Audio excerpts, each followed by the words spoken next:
Do you think it's quite nice for a coach to have a website, or is it just an immediate landing page? And if it is a landing page, what are the fundamentals? What is it that they need to have the best nest? Yeah, that the best possible opportunity to land a client.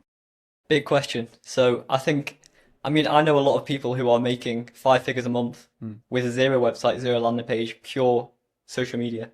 I think if you're a coach, it's good to have some sort of landing page, so that people know you're not kind of new to it. You've got some sort of established thing there.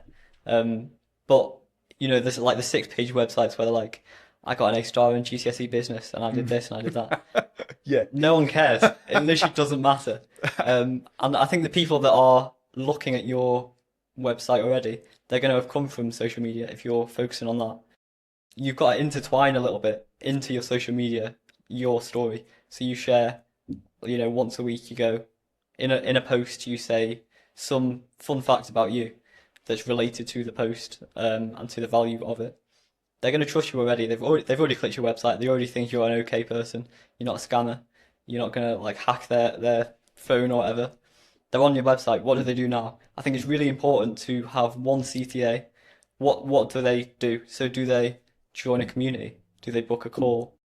What is it? And I think most people have at least like 4 links, to go and check out my Instagram, go and subscribe to my YouTube, go and book a call, go and like, they're not going to do all those things. That's too much. They're just going to do nothing. Yeah. And they're going to forget about you because you've created like stress inside them.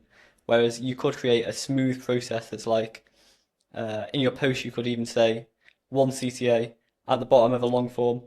By the way, if you want to know more about this, go to my website, book a discovery call. They click on your website, buttons right there, book a discovery call, booked. Yeah. You're on it. And I think it's just being really clear about what to do, and why as well, rather than trying to reintroduce yourself and rebuild trust, even though it's already there. There's no need. It's just gonna reduce it. Yeah. It's gonna do the opposite of what you want it to do.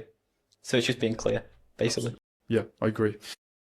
They're coming to you because they want an easier life. Yeah. Yeah. They want it to be streamlined. They want it to be easier. So the amount of people who have, websites or links to whatever, it's just too much confusion, right? So I think I love an analogy, right? So if you think about, you're there with your fishing rod, it's gone out, right? And it's landed in the ocean, which is the internet. That's your content. It's gone out. You've got your hook, and that's where the fish sees the bait, right? And it's looking at it, wondering whether he's going to bite it. The hook is the stop the scroll moment, right? He's seen it, he's thinking about it. The CTA, right, call to action, which should be a link to your landing page, obviously, is when he nibbles. Yeah? When he's taking a bite. Oh, I like this. All right. He goes to your landing page. What that should be, and the biggest mistake that maybe I see is a fancy website with all these credentials that mean nothing. You click on the landing page and you're hit straight away with a VSL, right? Doesn't need to be more than 30 seconds because, as we know, even from creating the content that we do and helping others to create, it takes 0.3 seconds to create a reaction.